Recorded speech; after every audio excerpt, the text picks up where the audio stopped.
Hey y'all, I'm Carrie. Hey everybody, I'm MawMaw. And this is Monstrous.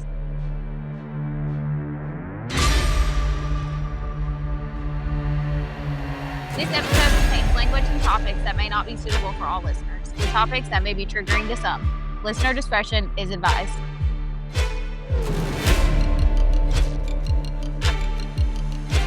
Okay, so as everybody can tell from the intro, Mandy's not here this week.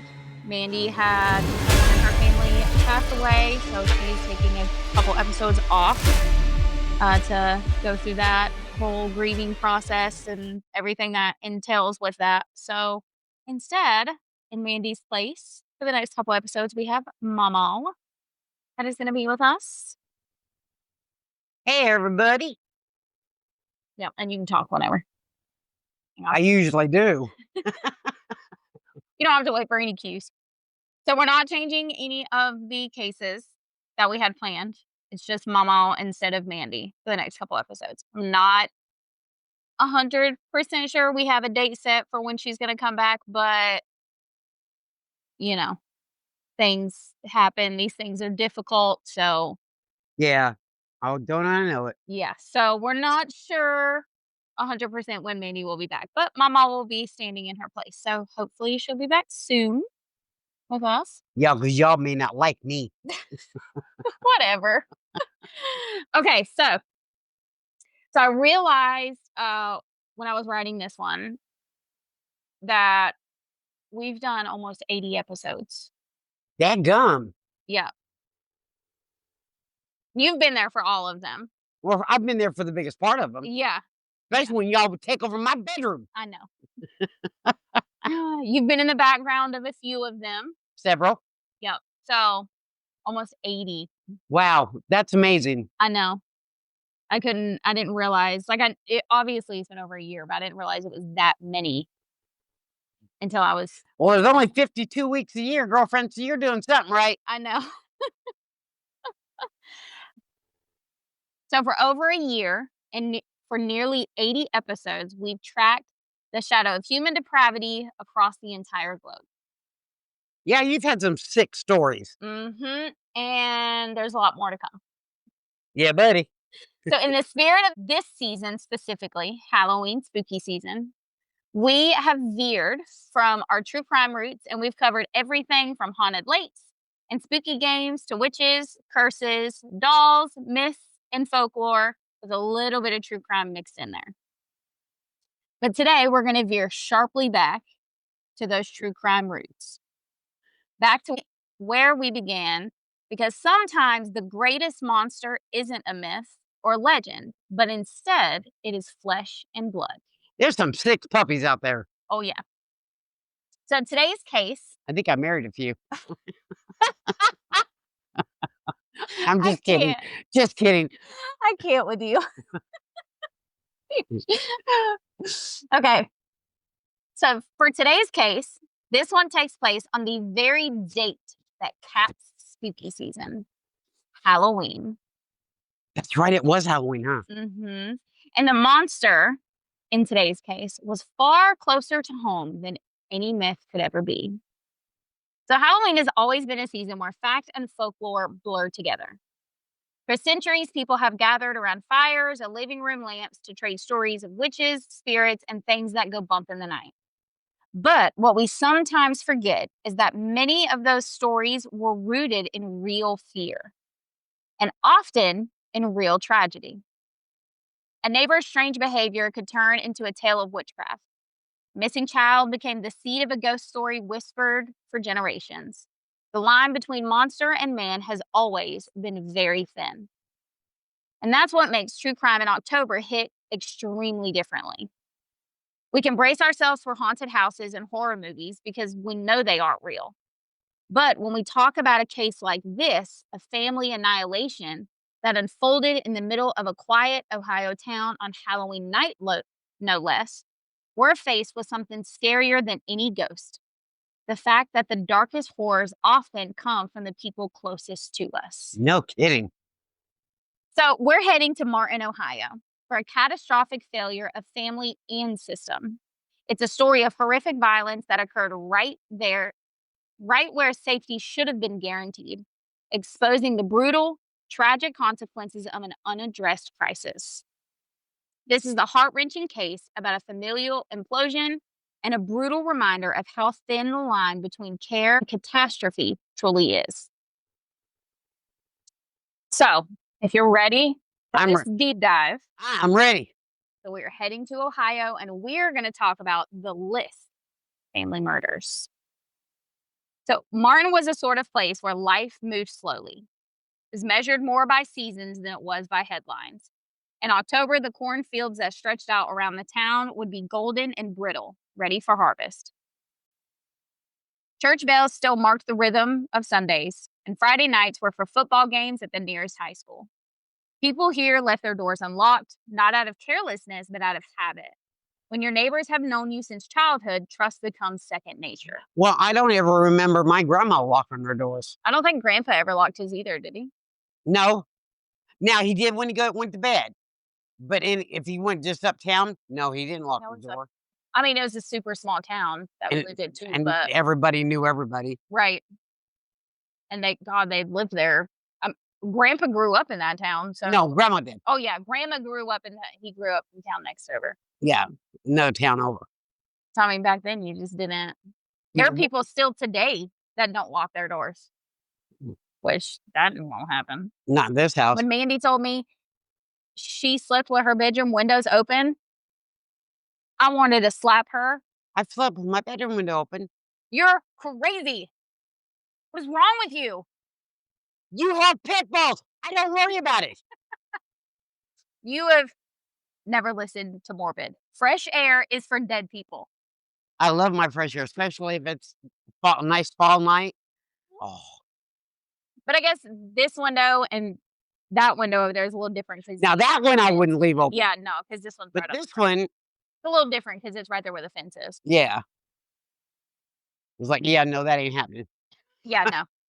There's been times where, like, we've turned around to make sure on our way to work that we locked the door because we couldn't remember. But there are people even here in town that don't lock their doors. I don't think some of the neighbors don't. Mm-mm. Not me. Right. I remember I lived in too many big cities. Right. You could live. I have never lived in a big city, but. The biggest city you lived in is Lenore. Or Ottumwa. I'm not sure which one's bigger. But even that's really I think not. Ottumwa was bigger, honey. Anyway, so Halloween in Martin was no different. Kids bundled into costumes, padded by sweatshirts against the chill of the Midwestern autumn, while parents swapped gossip at the end of driveways. Porch lights flickered on one by one, casting familiar streets in a cozy orange glow. There was safety in the sameness, the sense that in Martin, nothing could truly go wrong. Which is why what happened that night sent a shockwave so deep through the town that it shattered not just one family, but the illusion of safety the entire community had lived under. Wow. So the home that we're focusing on was located on State Route 2, and it belonged to the Liske family. On the surface, they were a seemingly typical blended family.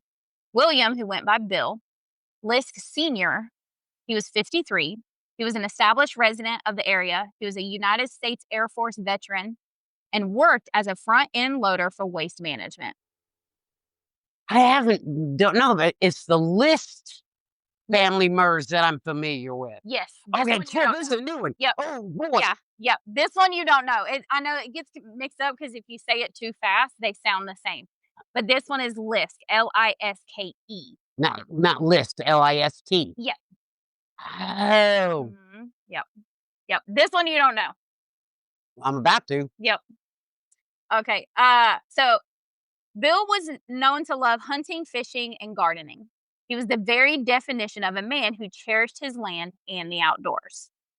His wife, Susan Liske, who was 46, was the office manager for the Northwest Ohio Carpenters Joint Apprenticeship and Training Community. I feel like they could have shortened that. She was a dedicated professional with an associate's degree. The two had been married in 2001. They joined their families into one unit, so they were a blended family. Oh, this was a lot sooner than the other one, too. Mm-hmm. Because I think the other one was like in the 50s. Yeah, that one's really old. Yeah. Oh, now you really got my attention. Oh, hey, go for it. So they each had sons from previous marriages. And the blended family, in the eyes of their neighbors, were just normal. They were a normal, perfectly blended family. But inside that home, the reality was a pressure cooker of stress, fear, and escalating tension. It was a toxic brew hidden behind the closed doors of an American dream. While fear was unfolding inside the Liske home, outside the world looked ordinary. Neighbors' porches glowed with carved pumpkins, flickering candlelight giving jack-o'-lanterns crooked grins. Trick-or-treaters were still buzzing from the night before, comparing stashes of candy and laughing about which houses gave out the best stuff. Families were raking leaves, stringing up decorations, and settling into the cozy rhythm of a late October weekend. That's part of what makes this case so haunting. Halloween is supposed to be the one night of the year when fear is staged. A rubber mask, a plastic skeleton, a prank that makes you laugh once your heart stops racing. But in Martin, Ohio, Halloween night of 2010, the real monster wasn't at the end of a dark street. He was sitting at the dinner table, carrying a sickness that no one knew how to cure. So the calendar turned to Sunday, October 31st, 2010, Halloween. A day where the community was preoccupied with carved pumpkins, candy hauls, and the harmless pretense of fear. Instead, in the early morning hours, sometime between the late night quiet of Saturday and the rising sun of Sunday, a silent, vicious assault took place. A darkness had crept in, not from the outside world, but from the very heart of the Liske family itself. The first person to step inside the home on that Sunday afternoon was Devin Griffin. Susan Liske's youngest son was just 16 years old. He had returned home from his Sunday church service. He had trudged up to his room to play video games, but at around 1:30, somewhere that afternoon, the quiet of the home had finally hit him. His mother, Susan, would normally have been out of bed by then, and where was the rest of their family? So Devin went downstairs and walked into the master bedroom. He found his mom, Suzanne Liske, in bed next to his stepfather, Bill Liske Sr. A maroon comforter was pulled high, completely covering their heads. Devin started talking, trying to wake up his mom. He walked around her side of the bed and saw that her foot was just, jutting out from underneath the covers. He tapped on her leg. No response. Devin continued to talk to Susan, pulling the covers down just a little bit. And that's when he saw her pillow, completely soaked with blood. For a moment, the violence was so absolute, so overwhelming, that the teenage boy initially thought that it was just a morbid Halloween prank, telling authorities that it looked like the remnants of a party joke. But slowly and horribly, he realized that it wasn't. This was death, cold and final. He ran from the room and out of the house. He did not know yet the true extent of the horror that he had just found. Damn. He ran outside the house and called his aunt, Lori Morrissey. I believe that's how you say her last name. That's Suzanne's sister. She then quickly contacted 911. She had already had suspicions on what was going on because she had called Susan, but no answer had ever happened. So him coming over, telling her, I found mom, her pillow soaked in blood, she immediately called 911. So Lori would later tell reporters that the family had, quote, a lot of trouble with the suspected perpetrator and that Susan had been, quote, threatened before. A chilling revelation that immediately put police on high alert. So as officers from the Ottawa County Sheriff's Office swarmed rural residents, the full horror was finally discovered. Bill Sr. and Susan were found in the master bedroom dead from severe trauma to both of their heads. Damn. It was also determined that Derek Griffin, Devin's 23-year-old brother, was found elsewhere in the home, also being brutally murdered. Damn. The autopsies would later confirm that all three victims had suffered severe trauma to the head, inflicted by both gunshots and bludgeoning, a clear sign of overkill. Man, they couldn't make up their minds? Apparently not. Yes. The primary murder weapon was later confirmed to be a handgun. According to the sickening intimacy of the crime, Bill Liske Sr. was reportedly found with a blanket draped over his head, a gesture of denial or repulsion by the killer, meaning that the killer knew their victims. Crime of passion. That's where the overkill comes from, and that's why their heads are covered. Because they feel some kind of remorse. It's more of like they don't want to see what they just did. Which is remorse, honey. I guess. For Depends on who it is. Yeah, exactly. So as officers from the sheriff's office swarmed the residence, the direction of the investigation was set by one vital fact. There were no signs of forced entry, which meant the killer was known to the family. Well, and if the doors weren't locked, hello? Not only that, they fully believed the killer lived there. Oh, shoot. So while the victims, Bill Sr., Susan, and Derek, were confirmed, one person was not accounted for. William B.J. Liske Jr., Bill Sr.'s 24-year-old son. Damn. His absence was deafening. He had not only vanished from the scene, but had taken his father's pickup truck and a handgun, making his departure rapid and premeditated. Authorities immediately designated B.J. Liske their prime suspect in this triple homicide. The manhunt for the armed and dangerous 24-year-old began immediately. The small town of Martin suddenly realized the monster they feared was flesh and blood, and he was on the loose. However, the horror that morning was quickly followed by a sense of grim relief, because later that same day, Sunday, October 31st, B.J. Liske Jr. was located and apprehended. Where'd they find him at? Did it say? 1 second. Yeah. You're going to call him an idiot. Okay. He was found approximately 170 miles from the murder scene, near the family's remote cabin in Carroll County, Ohio. What an idiot. I told you. That's going to be the first place they'd look. Yep. Dumbass. You got to get... Not to make light of it, but... Fucking moron. I knew you were going to say that. So, B.J. Liske was taken into custody and charged with the murder of his father, William Liske Sr., and prosecutor Mark Mulligan announced his immediate intention to upgrade those charges to 3 counts of aggravated murder, convinced that all 3 killings were premeditated. The manhunt was now over. Now, the deeper, more monstrous questions about why this happened took place. So first, the investigators were to enter the Liske home. This was a quiet farmhouse set against the backdrop of rural farmland. They were confronted with a scene that defied belief for its brutality and its intimacy.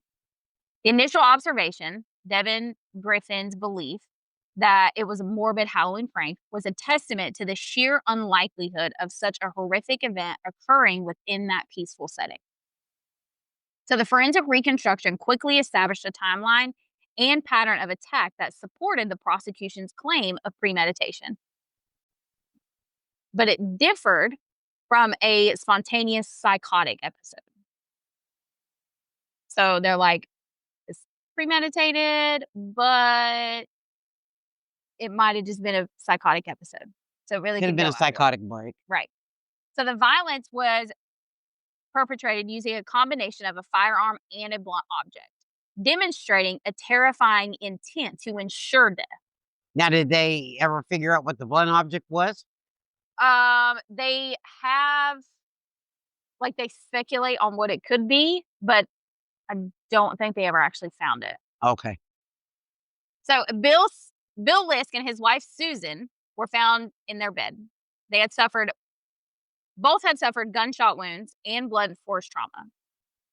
Crucially, Bill was found with a blanket over his head.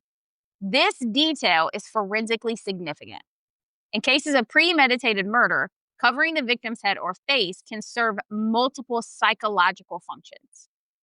So it can be a conscious effort by the killer to distract themselves from the identity of the person, or a tactical choice to muffle the sound and conceal the final act. So it leads back to kind of depends on who it is. Now, Susan Liske, I know I keep saying Suzanne and Susan. Sorry, guys. So Susan Liske was attacked with extreme violence, displaying evidence of repeated blunt force trauma in addition to fatal gunshot wounds. He must not have liked her very much. So the multiple forms of assault suggest a personalized rage fuel attack consistent with the history of, quote, friction BJ had with his stepmother. They didn't like each other. Yep, there was a lot of tension between the two. So the forensic evidence confirmed that she was the primary target of the killer's sustained hostility. So that's who he went after. Everyone else was just collateral damage, basically. Damn. Yeah. So Derek Griffin was found in a separate location. He had been attacked with the same combination of methods.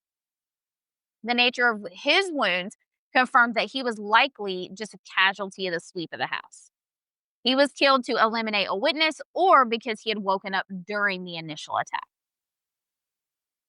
So the use of a blunt object alongside the gun showed a chilling efficiency, a determination to complete the task regardless of the immediate tool available. Shit, he wanted to make sure they were dead. Yep. Didn't matter what was used. So analysis of the blood spatter patterns throughout the home helped investigators map the sequence of events. So these splatter patterns were concentrated and fixed. This confirmed that the victims were attacked where they had laid or where they were cornered at, rather than during a prolonged struggle that moved throughout the house. So they could have been sleeping when he attacked them. Most likely, yes, that's what's believed. Is that they were in bed asleep and he attacked them. And then her oldest son, Derek, was most likely woke up and then he was attacked because he was seen as a witness. Yeah. So this fixed location evidence bolstered the argument that the victims were ambushed while they were sleeping or already incapacitated. So he could have drugged their drinks. For all we know. With some kind of sleeping medication. Yeah. Which that would explain why he was able to attack both Bill and Susan. Without the dad getting up and protecting the wife. Right, or the wife trying to protect him. Vice versa. Well, she was the primary target. Well, right. He could have went after her first, but if he was asleep in bed, he would have attacked his dad first. To keep him from stopping. Right. Oh, that makes sense too. And giving them sleeping medication. He just got them all screwed. He just got them all fucked up. Right. Like, obviously, this is all speculation, guys. So the firearm that was used was confirmed to be a handgun that belonged to Bill. So he used his dad's gun to kill them all. And it was the same handgun that was found on BJ when they arrested him. So the specific trajectories of the bullets were analyzed to determine the position of the killer relative to the victims. This suggested an attack was carried out from a position of control. So the immediate actions of the killer further solidified the premeditation theory. Okay, after the attacks, B.J. Liske Jr. did not call for help. He did not surrender or wander aimlessly about. His actions were common in those that have a spontaneous psychotic break. So instead of any of those things, he did the following. He ensured that he had the handgun with him. He took his father's vehicle, and he then drove 170 miles to the family's remote cabin in Carroll County. This sequence of events, the method of attack, the use of two distinct weapon types, and the controlled flight, painted the picture of not a man who lost his mind, but of a man who intended to kill and then intended to escape. That's what I would think. Right. So there are some things that point to a psychotic break, but there are also things that There's too much that's not pointing to it. Right. Okay, so this forensic detail became the cornerstone of the prosecution's case against any type of insanity defense that they would then put forward. So before we dive into the troubled mind of this man that was charged with the murders, we have to spend a moment honoring and fully understanding those that were lost. So this wasn't just a brutal crime. It was an implosion of a family unit, a catastrophe that happened while they were attempting to live just a normal American life. So the victims, those are William Liske Sr., Susan Sr., and her son Derek Griffin. They were a family unit destroyed from within. So to truly understand the gravity of that loss, we're going to go beyond the basic facts and understand the lives that were taken. So Susan Liske, like I said, was 46. She was a pillar of a quiet competence and strength. She was born Susan Morris. She was a 1982 graduate of Oak Harbor High School. She held an associate's degree from Terra Community College. Professionally, she was the office manager for Northeast Ohio Carpenters Joint Apprenticeship and Training Committee. I still think they could change that name and make it shorter. Her career, which had also included time at Waste Management and Bergman Paving, reflected her dedicated work ethic. She was an active member of the St. John Evangelical Lutheran Church in Oak Harbor. Her friends and family remembered her boundless energy, her love of gardening and camping, and her deep commitment to her sons and her community. Her life was defined by the care she extended to others. She was a stark and painful contrast to the violence that she would ultimately face. Now, William Bill Liske Sr. was a man defined by service and the outdoors. He found a peaceful existence on his land that he often called his personal heaven. He was a United States Air Force veteran. Bill Sr. embodied a rugged dedication. Following his military service, he worked as a front-end loader operator for Waste Management.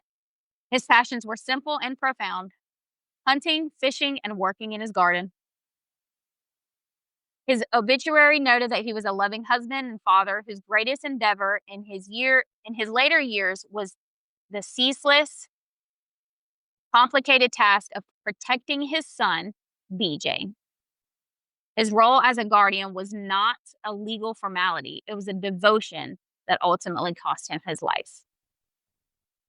Derek L. Griffin was 23, and he was Susan's son from a previous marriage and B.J.'s stepbrother, obviously. Derek had no known history of conflict with B.J. He was a young man just beginning his adult life. While Derek's public profile is modest, those who knew him emphasized his gentle nature and his presence as a supportive member of the family. He was an innocent caught in the crossfire, killed to eliminate a witness or because he woke up during the attack, representing the cruel randomness of BJ's breakdown, not a target of the specific friction that drove the initial plot, but a tragic casualty of the ensuing rampage. This trio, the devoted veteran, the hardworking mother, and the quiet young man, represented a life that was stable, functioning, and committed to perseverance, even under the stress of BJ's ongoing condition. So we know we've met Susan Liske. She was the hardworking professional and mother, and she was said to be the core of their family.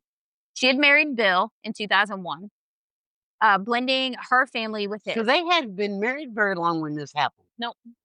Damn. Yep. So when they got married, she blended her family with his. Susan was the primary target, like I said, of BJ's post-hostility and the focus of the well-documented friction that had made the blended family dynamic so volatile.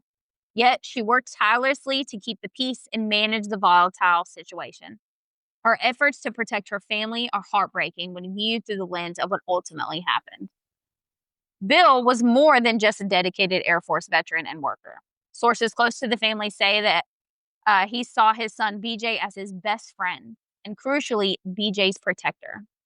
Bill's entire goal after BJ's mental health crisis began was to ensure he got the help he desperately needed. In 2006, Bill was even appointed as BJ's legal guardian due to his son's mental illness, which specifically was documented as psychoaffective disorder bipolar type.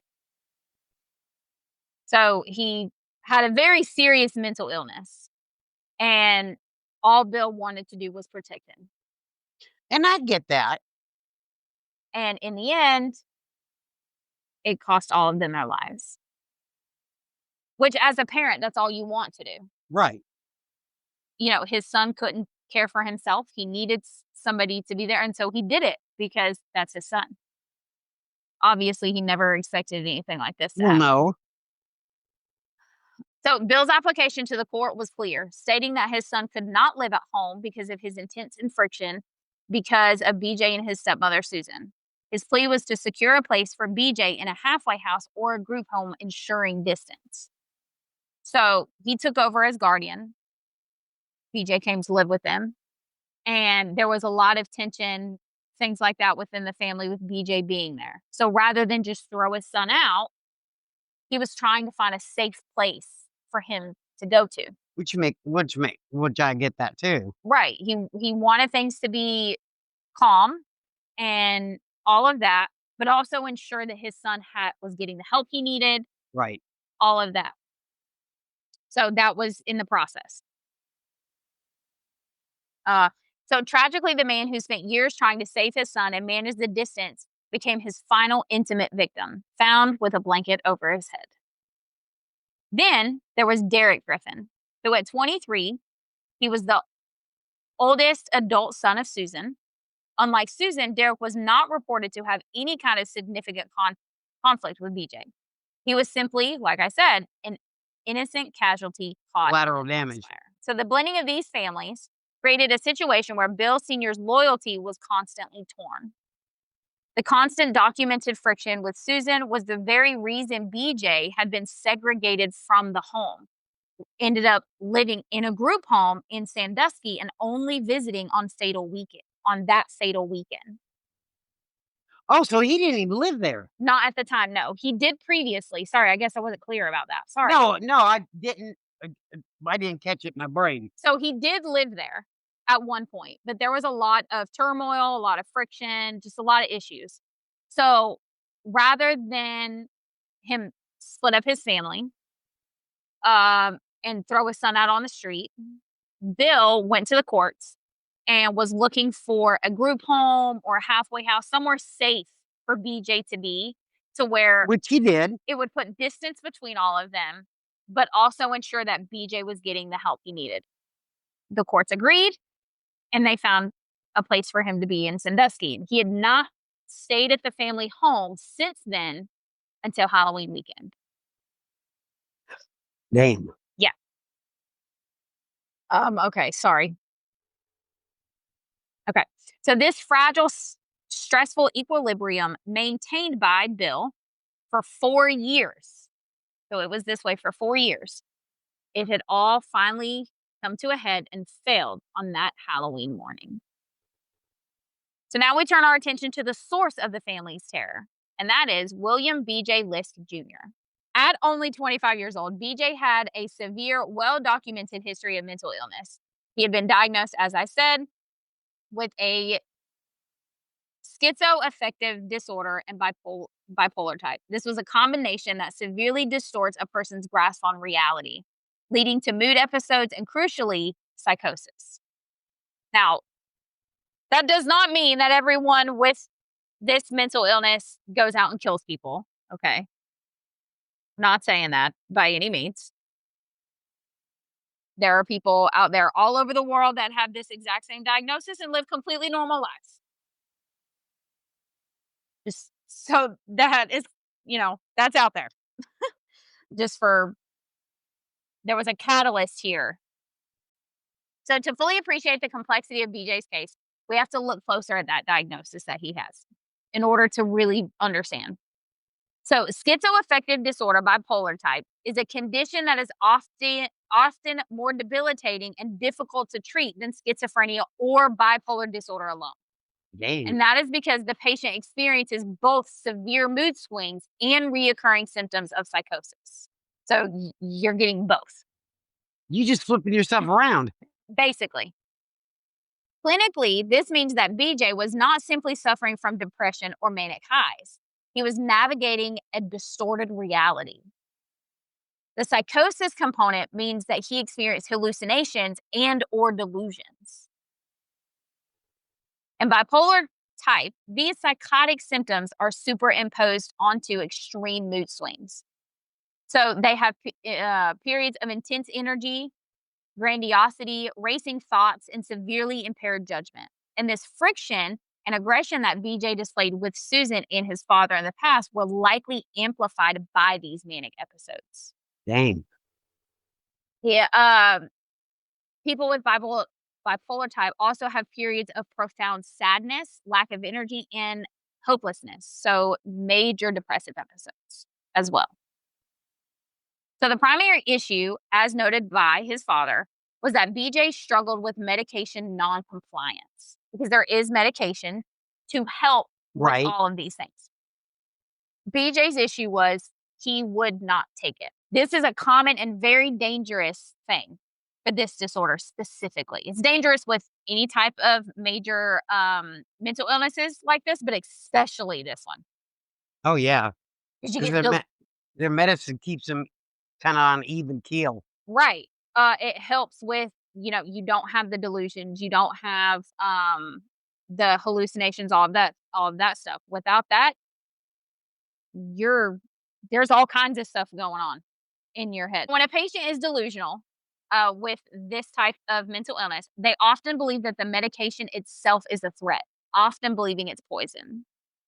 A lot of people with psychosis believe that that's why you see them with aluminum foil over their windows because they think they're trying to read their brains and stuff. Yep. Oh, yeah. Yep. Or it's along with believing it's poison, a lot of them also think that it's a method of someone else controlling them as well. Yeah, mind control. That's what the Yep. word I was looking for. Or that the illness is gone, which leads them to then stop taking the medication. They feel better. Right. Which that's the purpose of the medicine. Right. So without continuous medication control, the psychosis then returns with frightening intensity. So without the continuous medication, that psychosis returns, and it returns with a frightening intensity. Oh, yeah, returns with a vengeance. Right. It's even worse than it was before you stopped the medication. That's like getting the flu and 2 weeks later getting it again. Right. It's always worse the next time around. No kidding. This leads to a highly volatile state, and this state existed on the weekend of the murders because BJ stopped his medication. So his commitment to the North Coast behavioral healthcare system after the 2004 assault demonstrated that he was at one time receiving mandated structured care. So once he was put in there by the courts, he was under court order. He had to have structured care, medication, same time, all of that. So when the charges were then dropped 2 years later in 2006, that institutional scaffolding was removed. So now it was up to him if he was going to take his medication or not. Which he wouldn't. Right. The burden of enforcing treatment then fell entirely onto Bill through that guardianship he had. This transition from state-mandated care to family-enforced compliance is a notorious weakness in the U.S. mental health system. The mental health system in this country sucks. It's shit. It is shit. Like, there's a lot of things that need to be fixed and revisited, and the mental health system is one of them. There's a lot of people out there that need help, and they can't get it. Because they can't get Medicaid, or there's not enough psychiatrists. Nope. There's not enough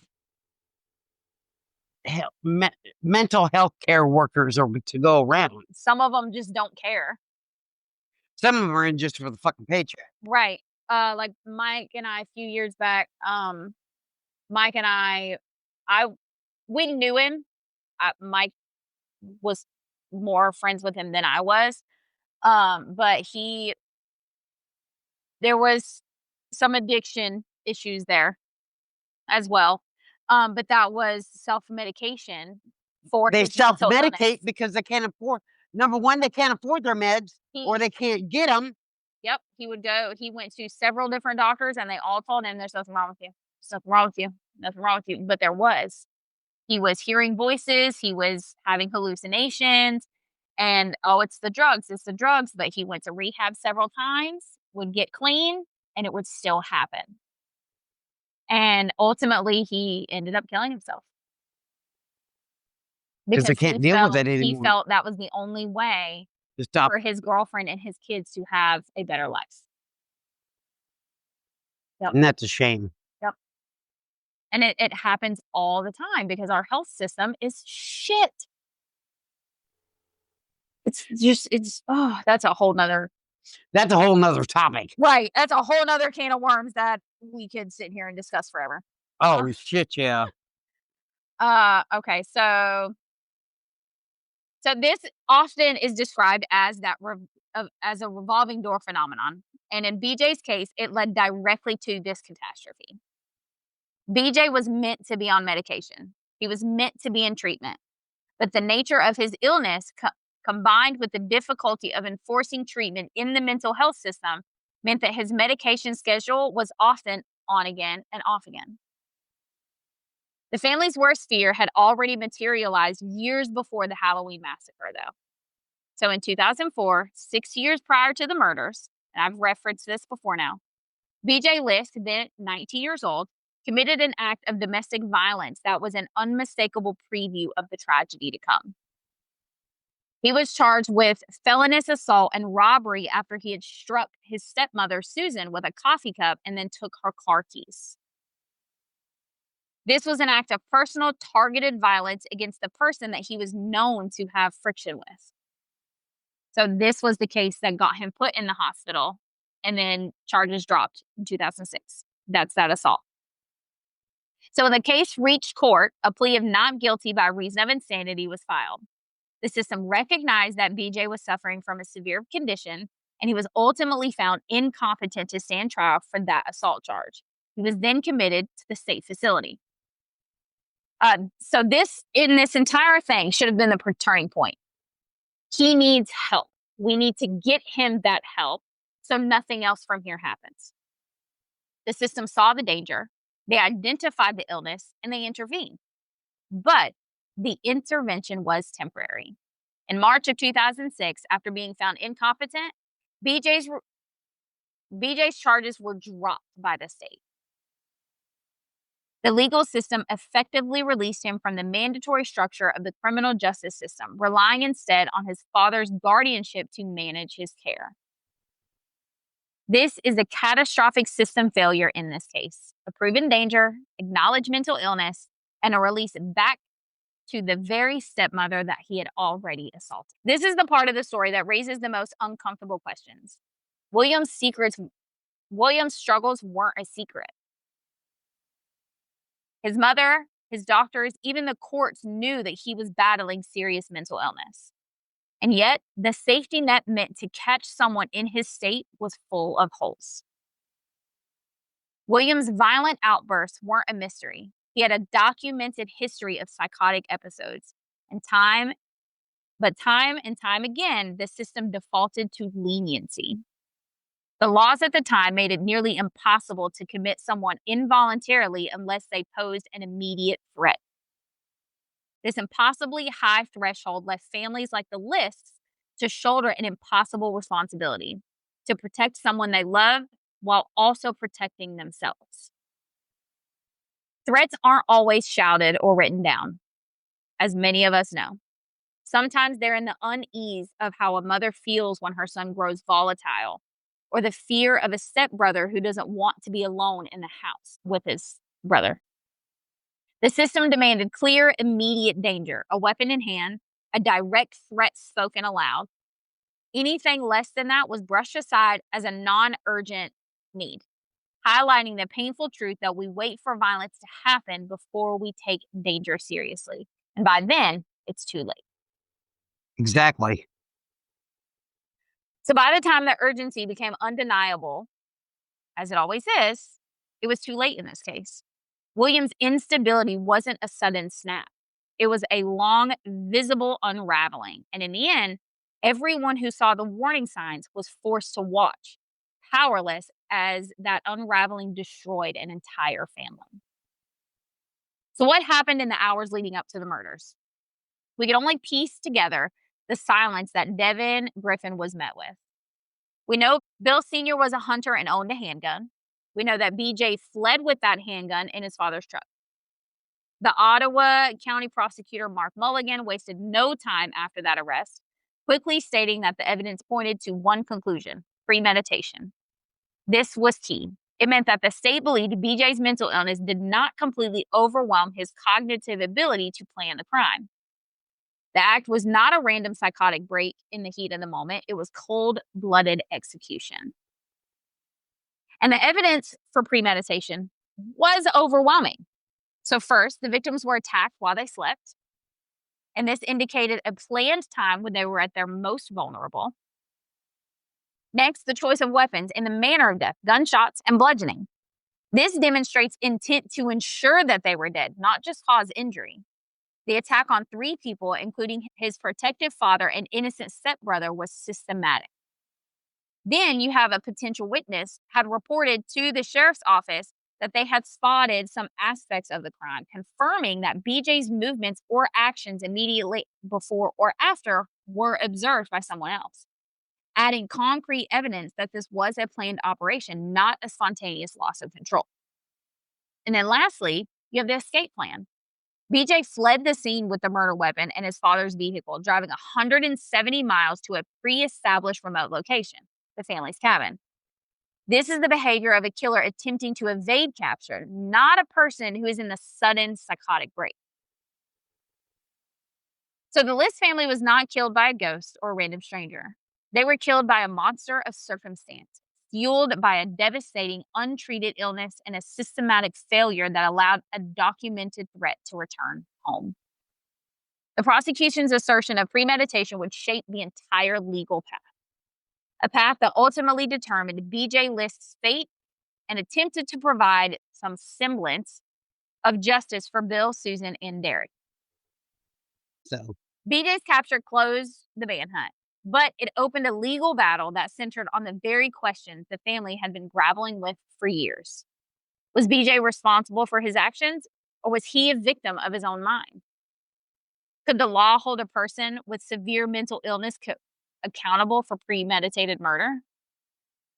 B.J. Liske Jr. was initially charged with only the murder of his father, and his bond had been set at an immediate $1 million. The prosecutor quickly upgraded those charges to 3 counts of aggravated murder, meaning the state believed B.J. had planned all 3 attacks and potentially qualified for the death penalty. oh shit. Yeah. So the first major hurdle in this case was the question of competency. Due to BJ's extensive history of severe mental illness, including that schizoaffective disorder, the defense immediately raised doubts about whether he was mentally fit to understand the charges against him or even assist in his own defense. So over the next few months, BJ underwent multiple psychological evaluations. He was first examined at the Court Diagnostic and Treatment Center in Toledo, and again later at the request of his defense attorney at Twin Valley Behavior Healthcare in Columbus. The final ruling was delivered on March 2011, 4 months after the killing, which was a major turning point in the case. Ottawa County Common Pleas Judge Bruce Winters ruled that B.J. Liske was competent to stand trial. Oh crap. You didn't see that coming, did you? No, I didn't. But really, he wasn't competent to stand trial. Yeah, that took me by surprise too. I don't understand how they ruled him to be competent. He's a fucking nutcase. Because he's had, just because he has a very well documented history of severe mental illness that, I'm trying to think of my words, that Even the most craziest people can be sane sometimes. right, his mental illness seems to cloud his actions. But they're the doctors. What were we to say? Right, exactly. They're the doctors. They know which questions to ask and how to tell when someone's faking and when someone's not. Yeah, they do. So anyway, this ruling meant that the defense's only remaining route to prevent a conviction was a plea of not guilty by reason of insanity. However, winning this plea is extremely rare, especially when the prosecution has strong evidence of premeditation, as is in this case. They had BJ's flight. His flight proves he knows what he did was wrong. His choice of weapon weapons, shall I say. And he had the gun with him. He had the state of mind to take it with him. Plus, he attacked them while they were asleep. Those all point to him not being insane at the time. And in order to be able to get reason, not guilty by reason of insanity, you have to prove you were not aware of what you did was wrong at the time that you did it. And that is extremely hard to prove and very, very rare to happen. So, faced with this near certainty of a capital murder conviction and a potential death sentence, a compromise was reached. In September of 2011, less than a year after the murders, William B.J. Liske Jr. agreed to a plea deal. I didn't see that coming either. He entered a plea of guilty to all 3 counts of aggravated murder. In exchange for his plea, the state dropped the death penalty. I've seen them do that before. Yeah, they do that a lot, actually. Yeah. A lot more than I think they should, but that's some of these fucking need to fry. Right. So on September 15, 2011, B.J. Liske Jr. stood before Judge Bruce Winters and was sentenced to 3 consecutive life terms in prison. Members of the surviving family, including Devin, were present in court to hear the final judgment against the man who had destroyed their lives. The sentence was carefully structured. B.J. received a life sentence for the murder of his father, a life sentence for the murder of his stepmother, and a life sentence for the murder of his stepbrother. Crucially, the sentences were ordered to be served consecutively, meaning that they were stacked one on top of the other. So you have to consecutively, you have to start one and finish it before the next one starts. His body ain't never getting out of that prison. Nope. This ensured that B.J. Liske Jr. would be required to serve a minimum of 90 years in prison before he would ever be eligible for parole. He's gonna die in prison. So that ensures a life sentence without any hope of release. This was a measure of finality that the surviving family, including Devin and Susan's sister Lori, desperately needed in order to move forward. So the day William was sentenced, the courtroom was thick with grief. Rows of wooden benches filled with family members, friends, and neighbors all gathered to witness the formal end of a nightmare. At the front sat Lori, pale and withdrawn, her life split into a before and after that she had never asked for. Devin, still just a teenager, carried the weight of both a survivor and a witness, a boy forced into adulthood far too soon. When the judge read the sentence, life in prison without the possibility of parole, the words landed like stones. No outburst followed, no dramatic collapse, just a suffocating heaviness. The acknowledgement that justice on paper could never touch the wound that was left behind. For the Liske family, this wasn't closure. It was simply the end of one chapter in a story they never wanted to be a part of. The Liske triple homicide became a tragic and profound example of the state's flawed mental health system, where the line between criminal culpability and mental illness is often impossible to navigate until after a tragedy occurs. The warnings were clear. The 2004 assault, the ongoing threats, the diagnosis of schizoaffective disorder, but the system failed to enforce the long-term mandatory treatment that may have saved 3 lives. The final chapter of this devastating story closed 4 years later. On April 6, 2015, 4.5 years into his sentence, William B.J. Liske Jr. was found dead in his prison cell at the Chillicothe Correctional Institution. His death was ruled a suicide. That don't surprise me. Yeah. With this final dark turn, the Liske family tragedy was complete. 3 lives lost on Halloween 2010 were eventually followed by the death of their killer, a deeply troubled man whose suffering and the suffering he inflicted was a result of a deadly blend of psychological disease and systematic neglect.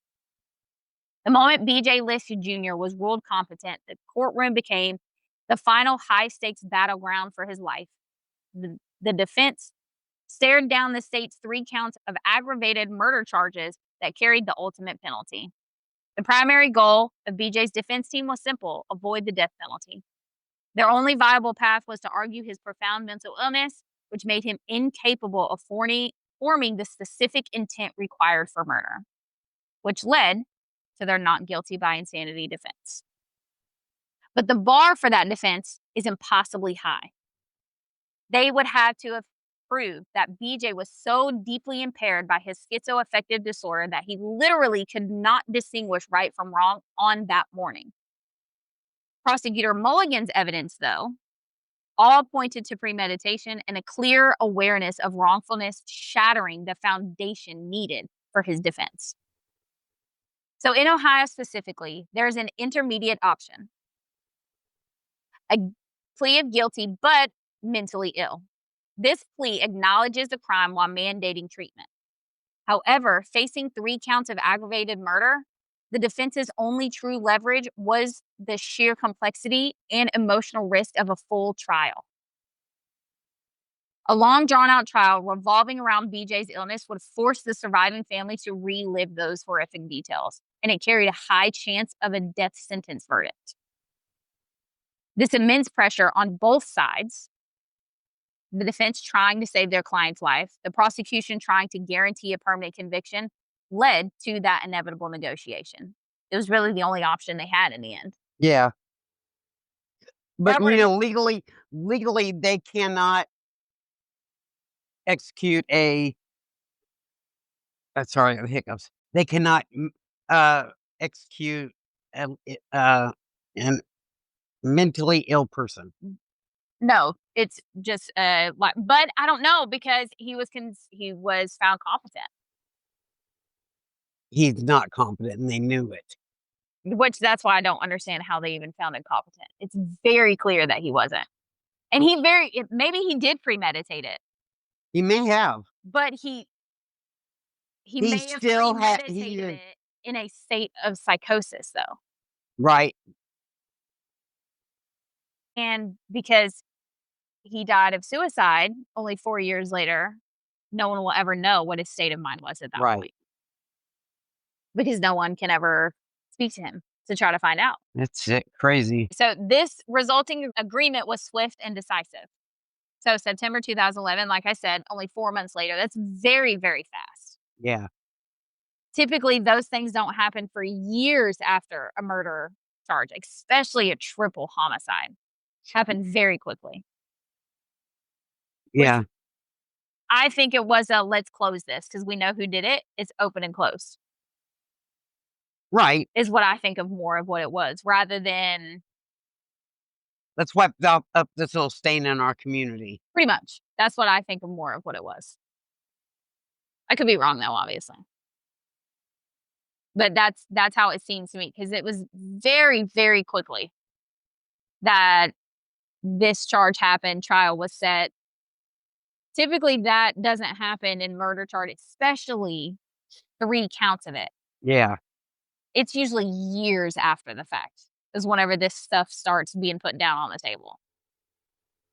So for the prosecution, the motive to accept this plea was clear. It guaranteed justice. It permanently closed the case. It secured 3 murder convictions, and it removed all risk that BJ being found temporarily insane and returned to a hospital sitting there for years. In exchange, like I said, the death penalty was gone. He got to keep his life. But yet he took his life 4 years later. Right. So like I said, September. Allegedly. Yeah, allegedly. So on September 15, 2011, like I said, Judge Winters handed down that final sentence, 3 consecutive life terms in prison. So this meant absolution. It was done. He would never get out. He could not file for appeals, nothing, because he took a plea. Yeah, you lose your chance for appeals if you take a plea. Yep, it was done. So under Ohio law, each aggravated murder count carried a maximum parole eligibility period. So I touched on it. I went over it, but now we're like diving into it. If that makes kind of all over the place. I'm sorry. So by stacking them, the sentence guaranteed that Liske, like I said, would serve a minimum of 90 years. And that's because each sentence, no matter what it is, has a minimum you have to spend before you're eligible Of 30 years. Yeah. So this sentence was the legal system's final declaration. B.J. Liske Jr. would never walk free. It was a sentence designed to be functionally identical to life without parole, ensuring permanent protection for the entire community. The finality of the sentence, 90 years to life. This was not just a legal number, it was the final devastating measure of the family's losses. The sole survivor of the family, Devin Griffin, the 16-year-old boy who returned from church to find his family murdered, was present in that courtroom. His hot Lori also sat next to him, like I said, and she was the first to sound those alarms. They had lived for years with the fear that BJ was dangerous and that Susan had been threatened before, a fear that materialized into reality. As the sentence was read, the courtroom recognized that the killer, the one who had been part of their family, who had played the role of son and stepbrother, was now permanently removed from their lives. The pain was immense. Devin lost his mother, his protective stepfather, and his older brother, Derek. The realization that the tragedy was entirely preventable, the system having failed to keep a proven threat away from the very person that he had previously attacked, makes that loss immeasurable. The 90-year sentence was the closest the law could come to restoring the balance of these 3 lives taken. In the end, the system's guarantee of 90 years was never needed. The Liske family was ultimately destroyed by an invisible disease, a system that lacked the tools to manage it, and a final fatal act that shattered the tranquility of a small Ohio town on a holiday morning. With the sentencing complete, the Liske family tragedy exited the courtroom, but it never left the minds of the surviving family members or the community of Martin, Ohio. So, as BJ sat in prison, he obviously, for those 4 years, struggled with his psychological battle. And being put in prison did not help that in any way. He struggled with the same exact severe mental illness. It had plagued him for a decade before, and it continued to plague him behind prison bars. And ultimately, like I said before, at 29 years old, that drove him to suicide. His death brought an end to that legal process. It ended the possibility of parole or appeal and extinguished the troubled life of the perpetrator. But for those who had survived him, the questions and the pain continued. In the years that followed, the survivors were left to do the impossible, keep living. Devin had to grow up faster than anyone should, carrying the memory of what he saw that morning for the rest of his life. Lori, though devastated, tried to support him and honor the ones they had lost. The community of Martin, too, felt the ripple effect. For months, porches were lined with candles, ribbons tied to mailboxes, neighbors leaving casseroles and cards. Small towns may be quiet, but in the wake of tragedy, that closeness can become a lifeline.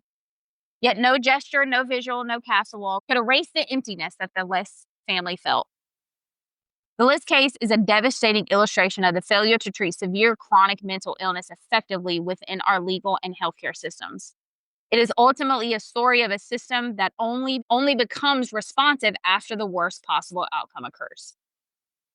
The true legacy of the Liske tragedy extends far beyond the emotional wounds of the family. It represents a profound crisis in the way society handles severe and persistent mental illnesses. This was not merely a crime. It was an institutional failure years in the making. The state of Ohio's legal standard for involuntary commitment or court-mandated treatment is often referred to by the public as the pink slip process, requiring the person to be in immediate danger to themselves or others. This high legal threshold meant that a person like BJ Liske,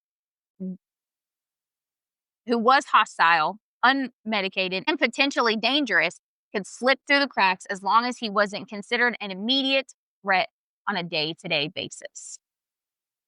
The professional judgment rule protects mental health practitioners from liability when releasing a patient if they made a responsible medical judgment.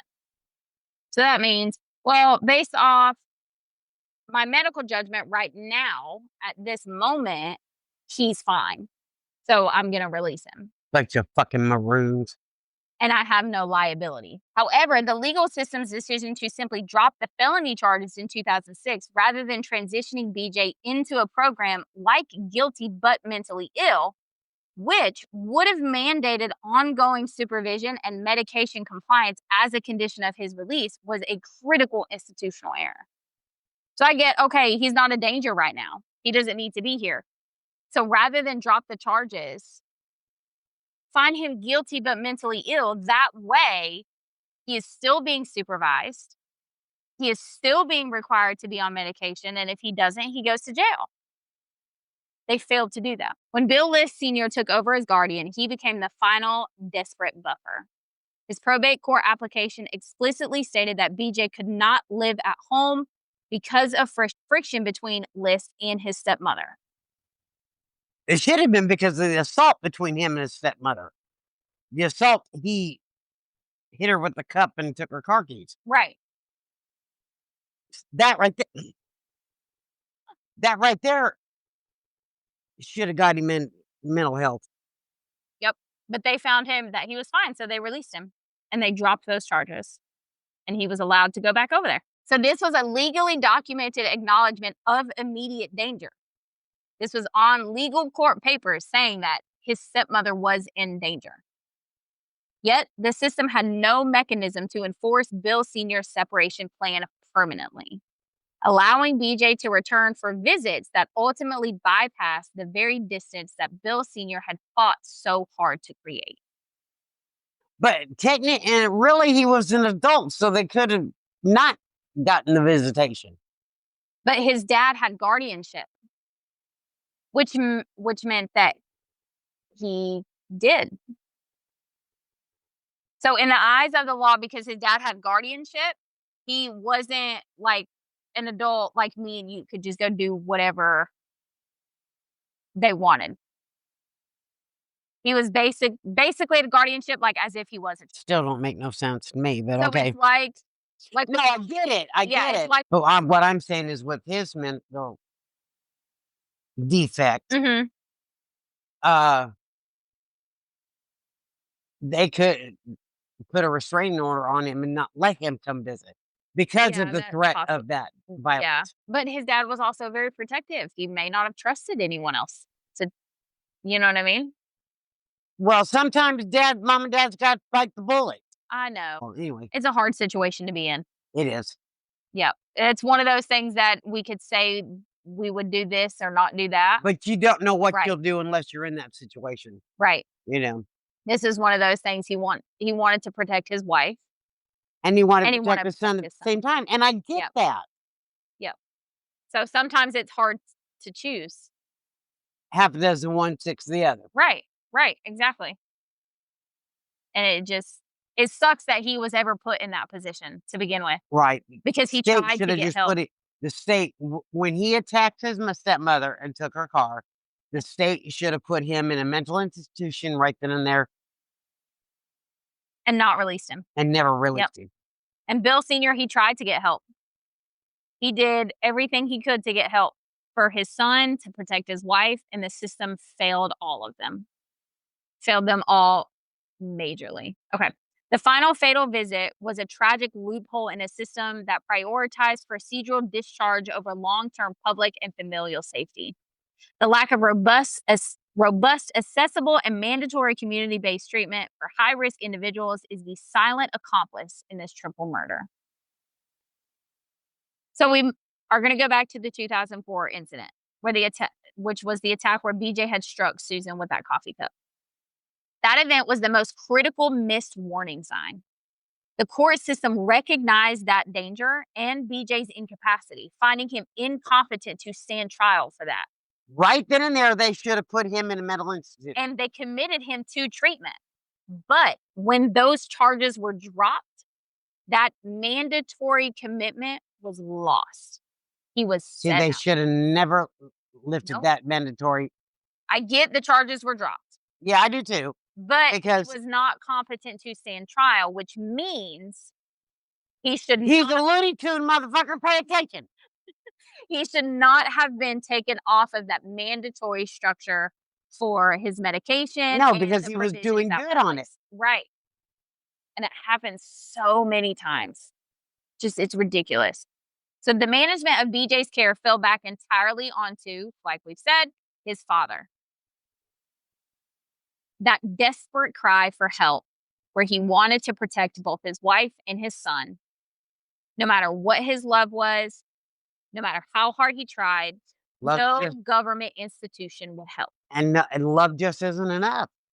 He could not ensure that his son took his medication, and he could not force his son to permanently stay separated from them just because of that previous attack. They wouldn't help him in any way. That result alone, that one thing triggered the tragedy. The system waited for BJ to become a criminal before it intervened. And then it failed to ensure that permanent safety once he was released from mandatory custody. And that paved the road for him to commit a triple murder. The community of Martin, Ohio has forever been scarred by the monstrous conclusion of this illness. The murders were not random, they were intimate and familial violence. The horror for Devin Griffin, who lost his mother, his brother, his father figure in one unspeakable act, remains a permanent wound forever. The concept of the killer being a family member complicates the grief, merging love, betrayal, and terror all into enduring trauma for him. The legacy of the Liske family massacre is a chilling question. How many warnings do we need before the system provides the mandatory long-term care necessary to prevent such violence? The Liske family gave the system a very clear warning in 2004. They gave another clear warning in the years that they had spent trying to manage BJ's care.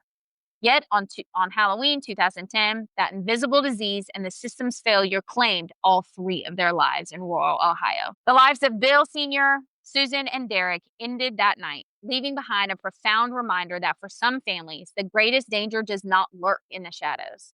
It is the one sitting at the dinner table, struggling with a mind that the world doesn't know how to fix. And that is where we close the painful, complex case of the Liske family murders. Damn. It remains one of the most tragic examples of systematic failure, compounding a personal crisis, leaving permanent scars on the community of Martin, Ohio, and reminding all of us that sometimes the most frightening threats are the ones that we try the hardest to love. The Liske family murders still stands as a devastating reminder of how quickly safety can be shattered. This forced us to ask those difficult questions. How do we recognize true danger when it hides in plain sight? How do we balance compassion for mental illness with protection for those that are vulnerable? And why does it so often take tragedy for the system to act? William wasn't a shadowy stranger lurking in the dark. He was family. Someone who should have been a protector, not a killer. And that, in many ways, is what makes this case so haunting. It wasn't evil that came from outside. It was already inside. So Halloween stories usually end with the lights coming back on and monsters vanished, and the illusion of safety restored. But the Liske case does not give us that.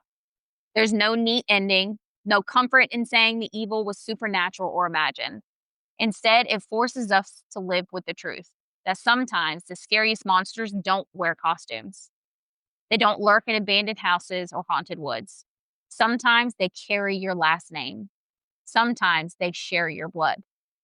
And maybe that's why this story has lingered after the headlines have long faded. It's not just about what happened inside one house in Martin, Ohio. It's about the terrifying possibility that such horror can happen anywhere, on any given night when the rest of the world is celebrating fear as a game. And that's it. That was just crazy. No pun intended. Right. I told you there's some sick puppies out there. I know. Yep, that one is thought it was a good one to do because it happened on Halloween. It's a good time to do it. The anniversary for this one is coming up, so I thought, why not do it now? Right. But it also covers a lot of just shit that's wrong. Like, we all know that our justice system is fucked and really needs to be revisited. The mental health system It's is kind so of on the broken. back It is burner. so broken. It is so much worse than the justice system itself is. It's so broken. It really is. And it always has been. There is too much mental illness out in the world and not enough help for it. Right. Like, the justice system needs to be fixed. That is Oh, yeah. something that has It's so always been screwed a up. fact, and we know that, and people everywhere But lobby then and you fight for that, but but what then you about add the mental health but system? then you add mental health into the criminal sector, and it just It's pretty much non-existent. exactly. It's lobby for the justice system to be fixed because it does need to be fixed. It is broken, but Don't forget the mental illness exactly. either. The mental illness part is so bad. It And is it has a far lot more and it has a broken. lot to do with the justice It system. does. They a lot of times they go hand in hand. If you fix one, you're gonna do a lot to fix the other too, when it comes to the criminal Legalities of acts. it. Right. But even just the everyday person, it is not an easy thing. Not everyone has health insurance, and because of that, they can't get mental health And treatment. even if you got health insurance, you gotta fight with the insurance company, you gotta Yep, fight with the insurance company to get the help you need, yep. and it shouldn't be that way. No, it shouldn't. Yeah, I mean, I get people, there's a lot of people who doctor shop, okay? That is a thing. We have systems now for that reason. If you're going to one doctor and this doctor won't give you the medication you want, you go to another doctor and you continue to do it, that is going to be seen. Those things are going to be recognized and red flags are going to go up. But not everyone is like that. Some people, I know something's wrong with me and you're telling me there's nothing wrong, but I know there is. So I'm going to go get a second opinion. But you go get a second opinion and you're penalized for that. But with mental health, they need a support system. And They it's really do. so expensive that so many people can't afford it. And it's just outrageous to me. Oh, I know, honey. It's I ridiculous. I know. can't imagine if I was still on my anxiety medication, how much it would be today. Cannot imagine how much I'd it have would to be. look, see how much mine is. Because my headache. Because with my insurance Right, right. Yours is different than what mine is through work. yeah, right, because I'm retired. Right. Yeah. It's outrageous. If you would help people who have mental illness and ensure that they get the treatment that they need, whether it's medication or therapy Or or both. right, or both or whatever else it may Whatever they need to have. right. Things in the world would be so much better. And I'm not saying like it's any one person's fault, obviously, No, it but there are so many things that would be better. Every person's life would be so much better. oh, yeah. There would be less suicides Yeah. because the leading cause of suicide is mental illness. And it's because they can't get the help that they desperately need. Right. Oh, I know, honey, And I know. it's awful. It's ridiculous. And this case is one of those cases that really shows that. Yeah. No, I agree with you 100%. There are a ton out there, but this one I think really is one of the biggest ones that it really Shows shows. where the system failed that kid. Right. It failed him, it failed his entire family. Failed Exactly. all of them, and it's ridiculous. So anyway, sorry guys, kinda went on a ramble there. So thank you for taking this journey with us through all the evidence, through those legal battles, through that profound human tragedy at the heart of this case, through the systematic failures, all of that. Your support, you keep listening to us, allows us to continue delving into these dark corners of our Yes, keep history, listening to my girls. of our history and crimes. So join us again on Friday. You're going to hear me talk. You're going to hear MawMaw talk some more. It's going to be a split episode. You're gonna have it wrote down for me, right? I got it. Yep. That one's going to be a split episode.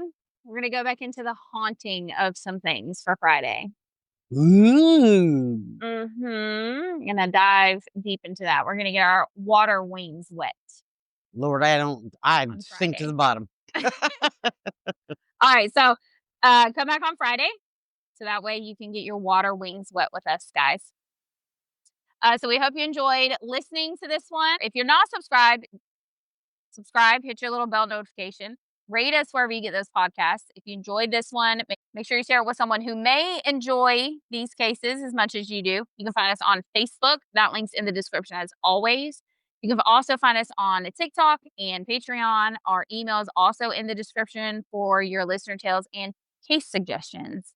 And until next time, we hope you keep listening and remember to watch for monsters and don't kill people. Bye, y'all. Bye, everybody.